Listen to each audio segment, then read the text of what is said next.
대선 레이스 상황 알아보겠습니다. 더불어민주당 이재명 후보는 오늘 일자리 공약을 발표했습니다. 이 후보는 6대 공약을 내세우며 상대방 개 이상의 일자리를 만들겠다고 약속했습니다. 국회 취재기자 연결해서 자세한 소식 들어보겠습니다. 김수강 기자. 네, 이재명 후보는 오늘 오전 민주당 당사에서 일자리 6대 공약을 발표했습니다. 새해 들어 이어가고 있는 경제정책 발표의 연장선으로 경제대통령 이미지 굳히기로 풀이됩니다.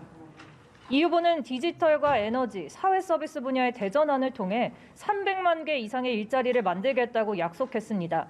특히 디지털 전환을 위해선 국비와 지방비, 민간자금 등 135조 원을 조성해 디지털 인프라 조성 등에 투입하겠다는 방침입니다. 이 후보는 보육과 코로나 극복 등을 위한 공공보건 분야의 일자리를 늘리겠다고도 했는데 유승민 전 의원의 사회서비스 일자리 100만 개 공약을 수용했다고 강조했습니다. 또 임기 내 청년 고용률 5% 향상을 목표로 하겠다고도 했습니다. 이 같은 정책 추진을 위해 기획재정부를 개편하는 과정에서 일자리 정책의 기획과 조정 기능을 강화하고 현재 일자리위원회를 일자리 대전환위원회로 바꾼다는 방침입니다. 이 후보는 앞서 오전 11시부터 한국중견기업연합회 간담회에 자리하고 있습니다.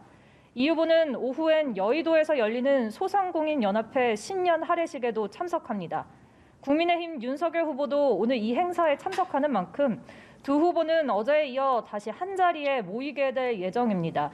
이어 이 후보는 중앙선대위 여성위원회 결의대회도 참석하는데 여성가족정책을 내놓을 것으로 보입니다.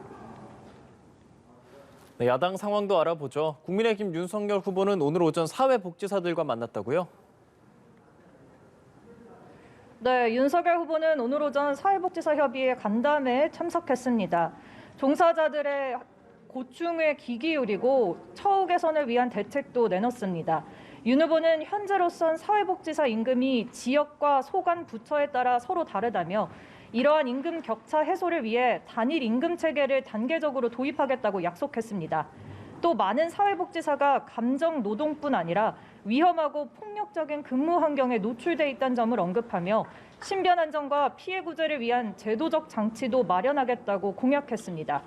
윤 후보는 오후엔 소상공인연합회 신년 할애식에 참석하고 이어 서울 강남구의 한 실내 체육시설 현장을 방문할 예정입니다.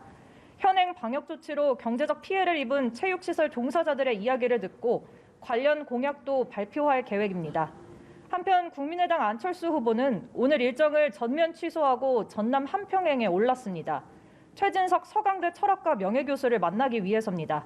선대위는 안 후보가 지난 10월 최 교수를 만나 중도실용과 혁신 보수에 대해 대화하며 공감대를 이룬 바 있다고 설명했는데 중도를 내세워 양강 주자와 차별화를 두려는 행보로 풀이됩니다. 지금까지 국회에서 연합뉴스TV 김수강입니다.